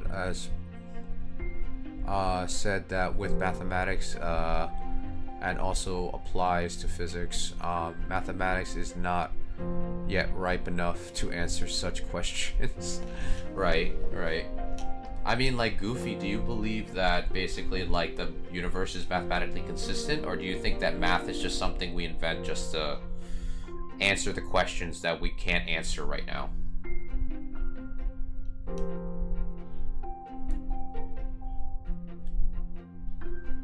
I think currently there is several hypotheses for the shape of the universe which all work. So we need more research to really know what the shape of the universe. Moreover, we also need a better physical model to describe the law of the world in order to deduce better information. Right. Exactly. That's not enough data. Like it's too inconclusive. Right. I mean, it would be cool if you just basically, like, the thing of it is that I don't, like, the thing of it is that the universe is, like, somewhat mathematically consistent because it has so many predictable patterns. The problem is that does the math that we have currently support the patterns that we observe? It's either a sphere, a flat Euclidean geometry, or a torus. I mean, like, what was that experiment that we did with telescopes? I think we measured like three different star systems, and then we actually tried to see if they would equal to 180 degrees or more than 180 degrees to determine whether it was a sphere. And then I guess, like, because of that experiment, like, the researchers concluded that it was, like, equal to 180 degrees to make a triangle. Like, the triangle they made equal to 180 degrees, so the universe is almost close to being flat. So wouldn't that rule out the sphere? Or is it, like, more work has to be done? I think that was, like, the most popular one that was, like, in most of the books that I've read. But like I said, I don't know that much about the research. You guys seem to be more informed about that. So how do I prove this? Suppose S is to be an interval. We have to show that the supremum of S is equal to B and the infinitum of S is A. How do we prove that though? Do we have to use X? Do we have to do a suppose? Suppose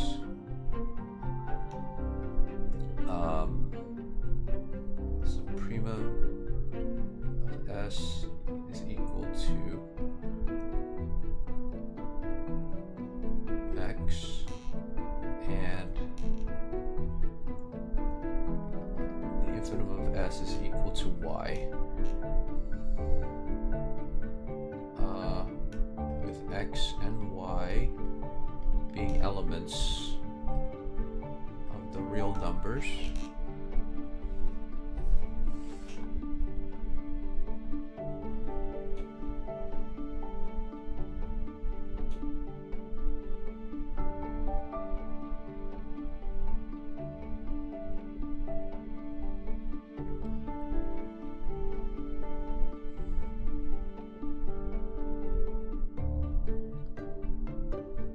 Even before asking what is the type of shape, what is the shape of the universe, we not even know if the universe have a boundary or not. By the 180 degrees, maybe it's our proof it's not a sphere, but the problem is the universe probably wouldn't have a boundary unless it's for the fabric of matter, or it's an expanding boundary that never really can be crossed.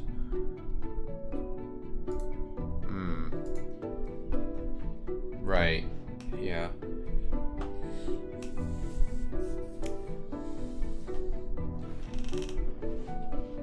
So I guess we're given a proof type question with this scenario. So we gotta prove that basically, so...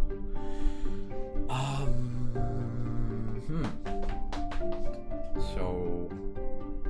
Now I think we have to be clever here with this one.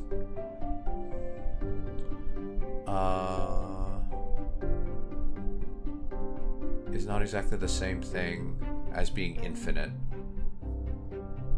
Oh, that's a really interesting idea. Not having a boundary doesn't mean that it's infinite.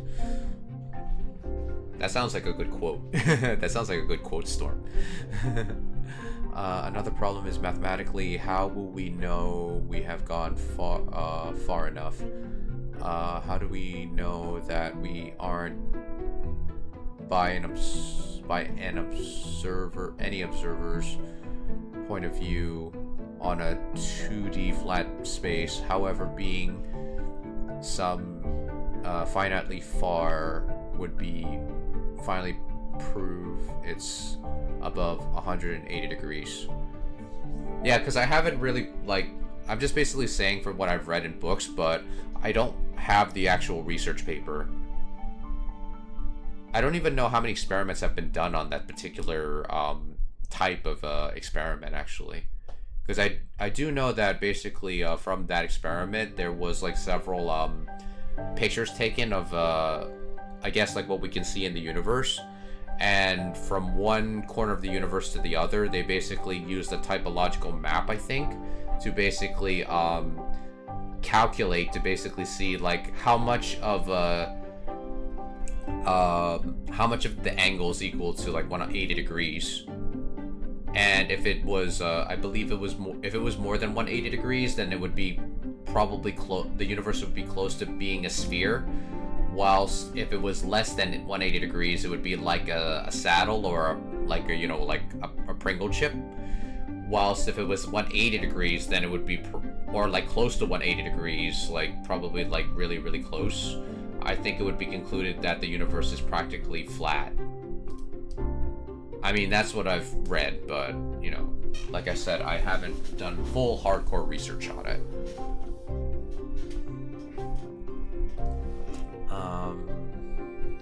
So let's see, suppose the supremum is equal to x and the supremum, the infimum of s is equal to y. X and y are so. Do we have to use limit points or neighborhoods to help us with this one?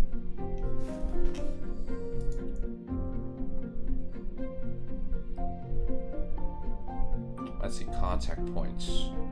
Assume a contact point, so...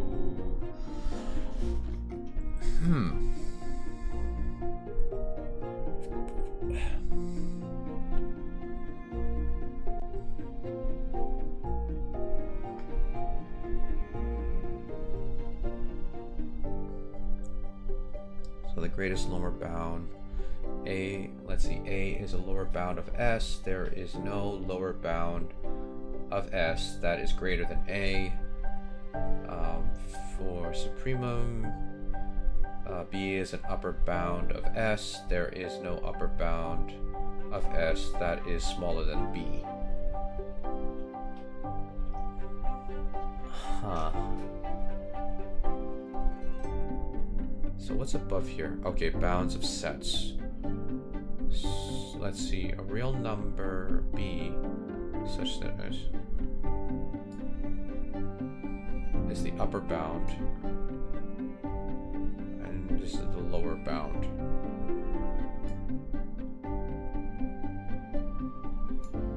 So we can say that and A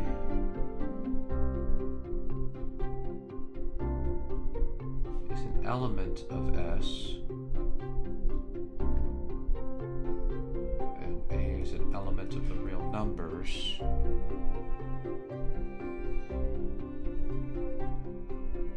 where X is less than, or X is greater than or equal to A.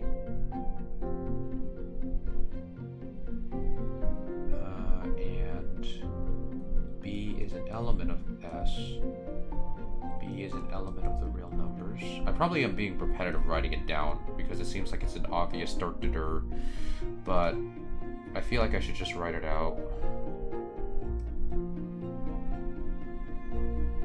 Oh, maybe I should. Should I have them both X? No, I don't think so, because they're supposed to be two different things.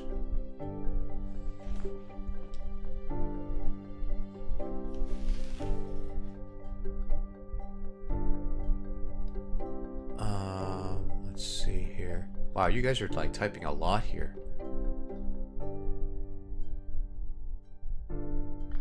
It seems like we have an academic debate going on in chat.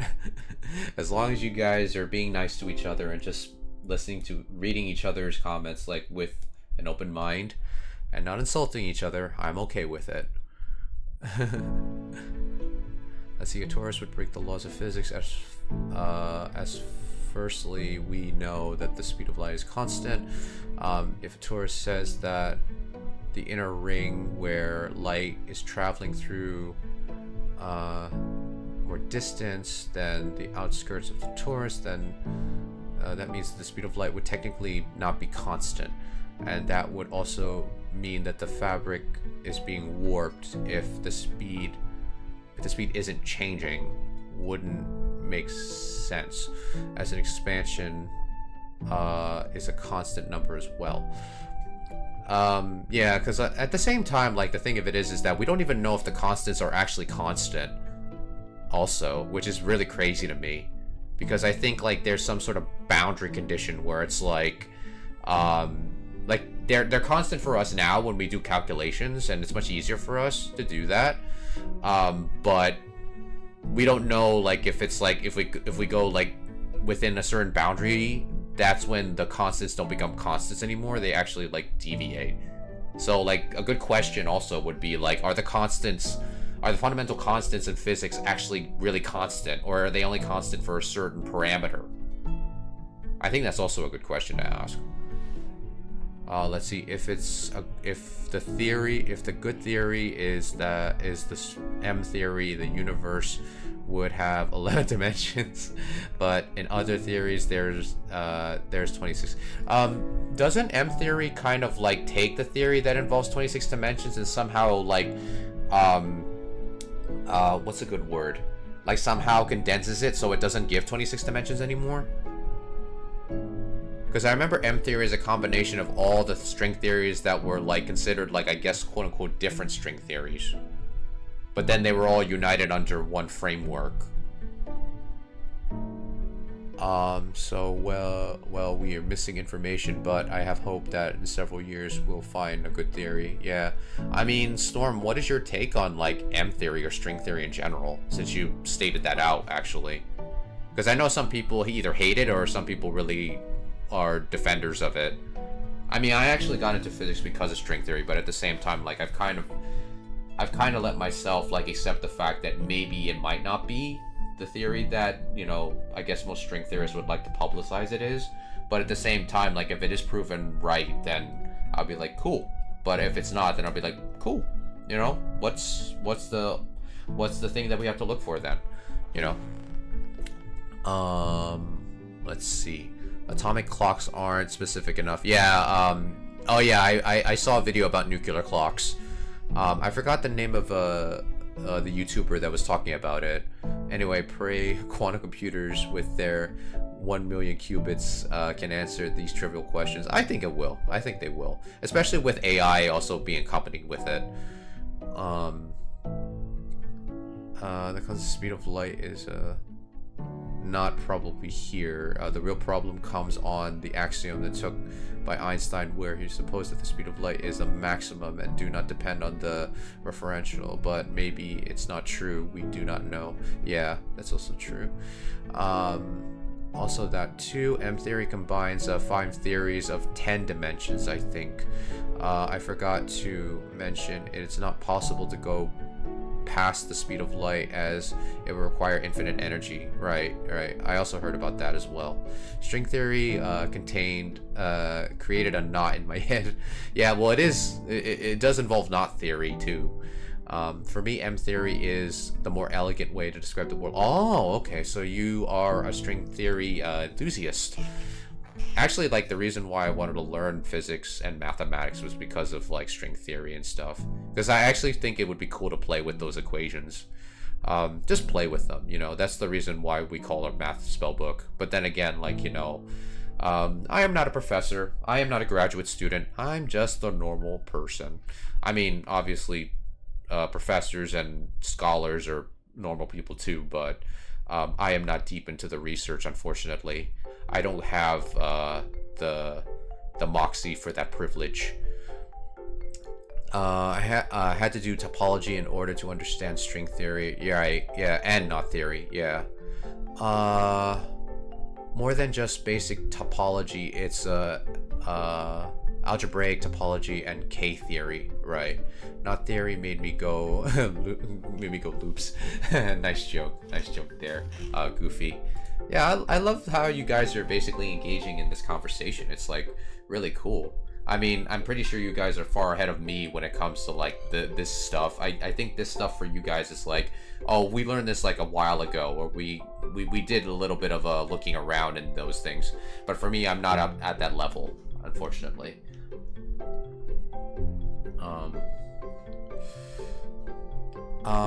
I love these debates as I can get several perspectives. Right. You learn more when you actually learn what's going on with others. Especially how others think and everything like that. It's a really good perspective to take into account. Yeah, that's why I love like reading what you guys type out, because it's like, oh, I'm learning more from you guys, even though like I might not understand everything. I'm currently studying knot theory and particularly, oh, interesting. That's really cool, Storm. Maybe you will be the one that finds why string theory is like not giving us the results we need at the Large Hadron Collider. I'm kidding. I mean, if you work there, that's great. But, you know. Oh. What did you post, Nstunky? Let's see what we got. Let's see what Nstunky presented to us today. Oh, it's very small.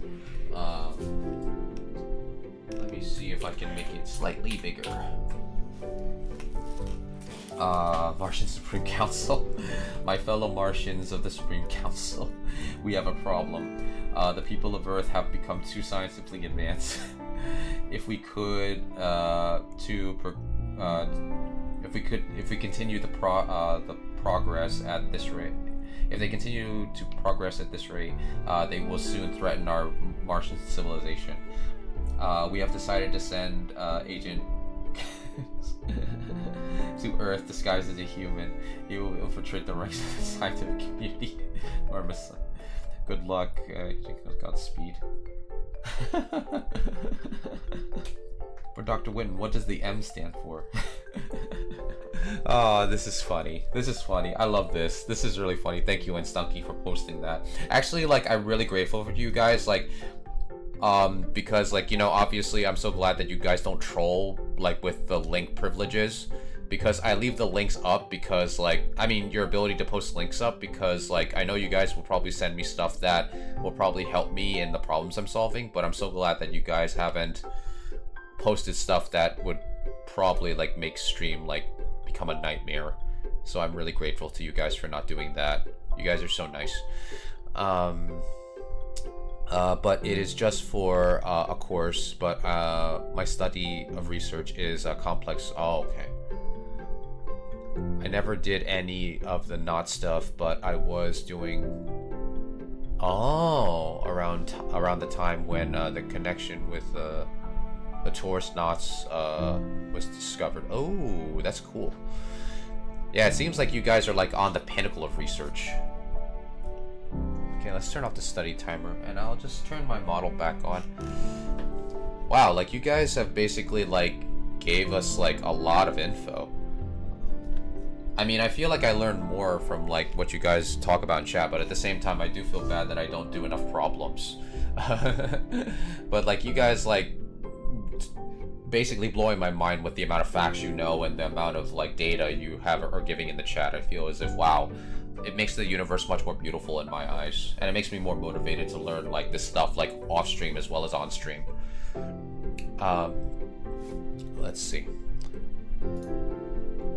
Still very cool. Very cool though. Yeah, I'm kind of glad that you guys are, like, you know, like I wouldn't say at the pinnacle of research, but, like, you guys are, like, constantly learning, and you're constantly just giving this information to me for free. It's as if chat is the real stream and I'm just like the audience member that has no idea, but at the same time it's like, wow, like, I'm actually seeing these different types of ideas and these different types of, like, ways of thought that you guys have incorporated into like not only your research but also the ideas that you've learned, like whether it be like based on your research or whether it be based on things that you've just come to know because you were just curious about it, which is what this channel is all about. With this, it is with constant learning that we reach the pinnacle of research, right? Yeah. I mean, I don't think I'll ever get to that part. Like, for me, I think it's more like still gonna be like a hobby for me. It's like, even though I don't know anything about doing proofs or anything, I just feel like it's a journey itself just to be able to like learn about how to come up with proofs. Because like right now, because of this question, I feel like I'm actually trying to incorporate the stuff that we learned from the first section to make a proof for this particular thing about supremums and A and B, because what gave me hope was this portion that I wrote here, which is I gotta click on my this part here, because I think the point of the proof that we're trying to do is that we gotta prove that X is greater than or less than A, and like Y is less than or equal to B. Hence the supremum is like supremum of S is equal to B, and the infimum of S is A. So, you know. But I think that will do it for today's stream, guys. Thank you for joining me today, and thank you for sharing your knowledge with me. It was a lot of things to absorb, and quite a fun journey to read them all. If you're watching this on YouTube, like I said, you know, drop a comment down below on what you thought about the video, and also drop a like and a sub if you can. Especially if you want to catch up with like, you know, what I'm doing on the daily with this channel, like seeing if I improve like these different ideas in math and physics. To be honest, I think we currently live that never happened before. I think really soon all will change in our understanding of the universe. Yeah, I believe so. I agree, we might need more models because nobody can imagine 3D topologies from the fourth dimension. Right. Have a good evening. Same to you. Let me check. Is there anyone doing math streams right now? Nobody on Twitch that we can just have a shout out and give positive vibes for. Okay, I guess we'll just end stream for now. So if you guys want to subscribe to my YouTube channel, you're more than happy to do so. If you wanted to see the beginning part of stream, or you just basically are lurking and you just want to see the rest of the stream that you didn't manage to catch, if you want to join our Discord server, you're more than happy to join our Discord server. And if you're watching this on YouTube, all the links will be in the description down below. And in addition, if you want to check out my Uncle Talks channel, which is my gaming channel, you're also more than happy to do so. You can also give me a follow there as well if you want to catch up, because I'm actually going to be streaming tonight with a new gacha game that I just found out about. It's not new, it's just basically something that I just found last night. I downloaded it and I will be playing it tonight. Okay, so that will do it for today, guys. Always remember, everyone is precious. You guys are just as precious as everyone else. And I will see you guys tomorrow for the next, for the completion of these problems. So take care, guys. Bye-bye.